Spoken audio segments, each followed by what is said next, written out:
Apakah kita konsisten pada posisi penggarap yang tekun, setia, dan dipercaya sebagaimana yang dicontohkan oleh Rasul Paulus?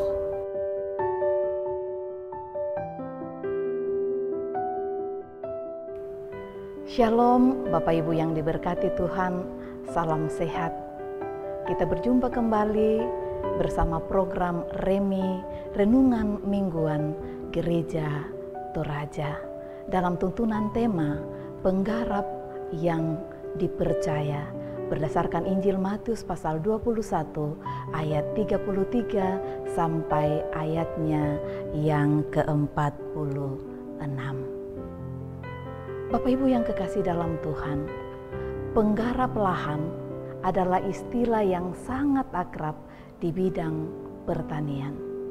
Tetapi dalam bidang lain pun penggarap identik dengan pelaksana proyek atau eksekutif, direksi PT, CV, ataupun pengurus-pengurus lembaga seperti yayasan, baik yayasan umum maupun yayasan kegerejaan. Ada banyak kasus bahwa orang-orang yang dipercaya sebagai penggarap atau pengelola sesuatu badan justru berbalik menggerogoti aset yang dikelola karena adanya dorongan untuk memiliki secara pribadi dengan cara menggunakan segala tipu daya kekuatan kekuasaan untuk mengelabui pemilik sesungguhnya. Dalam bacaan kita saat ini, sikap yang sama diperlihatkan oleh para imam dan ahli-ahli Taurat yang ditugasi oleh Allah sebagai penggarap kebun anggur. Kebun anggur adalah gambaran kerajaan Allah dan penggarap-penggarap adalah orang-orang pilihan Allah. Allah mempercayakan kebun anggurnya kepada orang-orang pilihannya dengan harapan bahwa kebun anggurnya akan dipelihara, akan dirawat dengan baik sehingga menghasilkan buah yang baik pula. Akan tetapi dalam kenyataannya para penggarap itu, imam-imam dan ahli-ahli Taurat itu justru terobsesi untuk menguasai kebun anggur yang dipercayakan Tuhan kepada mereka. Itulah sebabnya mereka menolak otoritas Tuhan sang pemilik kebun anggur itu. Mereka tidak mau memberikan kebun anggur itu kepada sang Tuhan, bahkan kepada pewaris tunggal dari pemilik kebun anggur itu.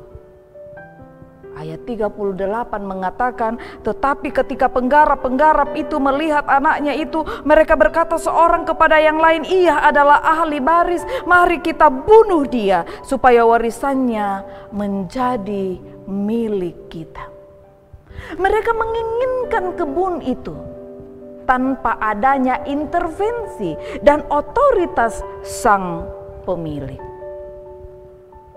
Nah Bapak Ibu Saudara-saudara, dalam kehidupan bergereja pun sikap seperti ini seringkali nampak melalui ungkapan kamilah, sayalah.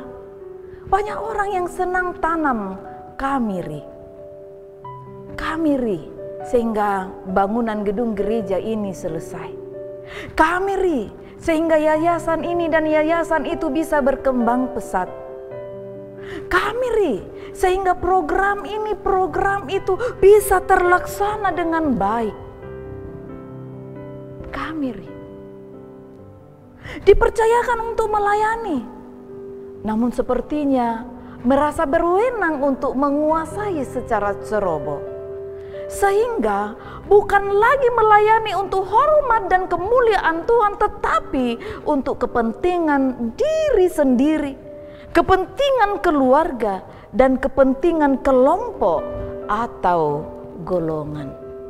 Singkatnya, penggarap melupakan masa lalunya, melupakan statusnya sebagai penggarap, sebagai orang yang dipekerjakan dan bukan sebagai pemilik.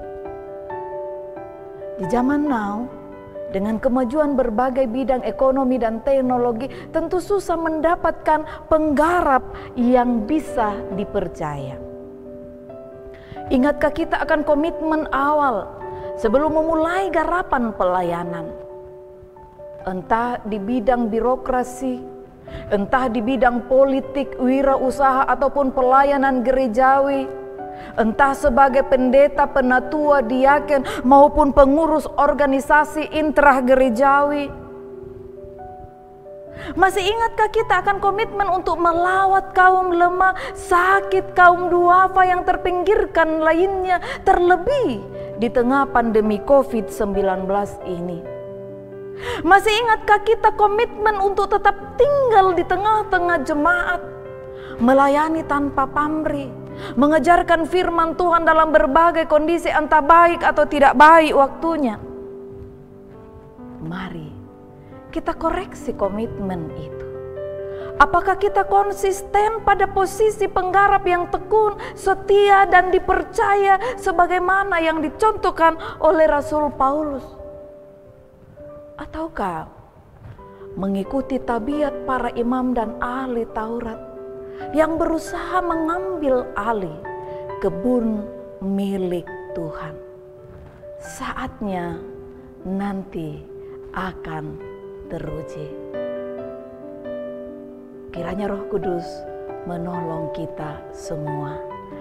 Dari Biduk Elim Balikpapan, Klasis Kaltim Balikpapan, kami mengucapkan salam sehat, Tuhan memberkati.